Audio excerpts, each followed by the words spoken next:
హరి అయితే కావేరికి ఫోన్ చేస్తూ ఉంటాడు. అలా కావేరికి ఫోన్ చేసి, "కావేరి నన్ను దేవ వచ్చి చితగ్గొట్టారు. నా దగ్గర పెన్ డ్రైవ్ ఉందనుకోని ఆ పెన్ డ్రైవ్ కోసం నన్ను చాలా దారుణంగా హింసించారు. వాళ్ళు ఎంత హింసించినా, వాళ్ళు ఎంత కొట్టినా నేను ఆ పెన్ డ్రైవ్ గురించి చెప్పలేదు.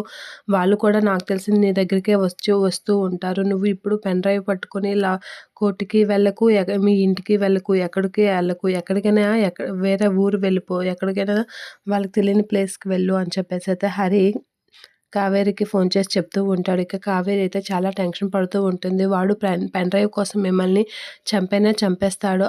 అంత దినుగా ఉన్నాడు. వాడు ఆ పెన్ డ్రైవ్‌లో ఉన్న ఆధారంతో చాలా భయపడుతున్నాడు. కాబట్టి ఆ పెన్ డ్రైవ్ ఒకటే మనకి ఆధారం. వాడికి అది దక్కకుండా ఉండాలి అంటే నువ్వు వాడికి కనిపించకుండా పారిపోవాలి.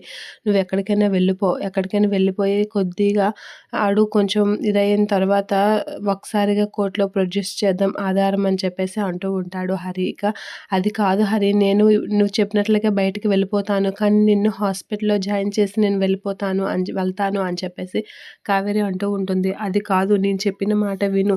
నా ఊసుని నేను చూసుకుంటాను. నువ్వు ముందు వెళ్ళు. చిన్ని తీసుకొని ఎక్కడికైనా వెళ్ళిపో. వాడికైతే దొరకకు.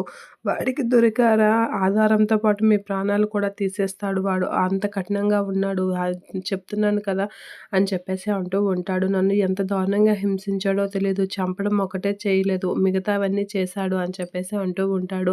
ఇక వాడు చాలా క్రూరంగా ప్రవర్తిస్తాడు పెన్ డ్రైవ్ కోసం. ఆ విషయంలో మాత్రం నువ్వు చాలా కేర్‌ఫుల్‌గా ఉండాలి అని చెప్పేసి హరి అయితే కావేరికి వార్నింగ్ ఇచ్చి అక్కడి నుంచి అయితే వెళ్ళిపోమని చెప్తూ ఉంటాడు.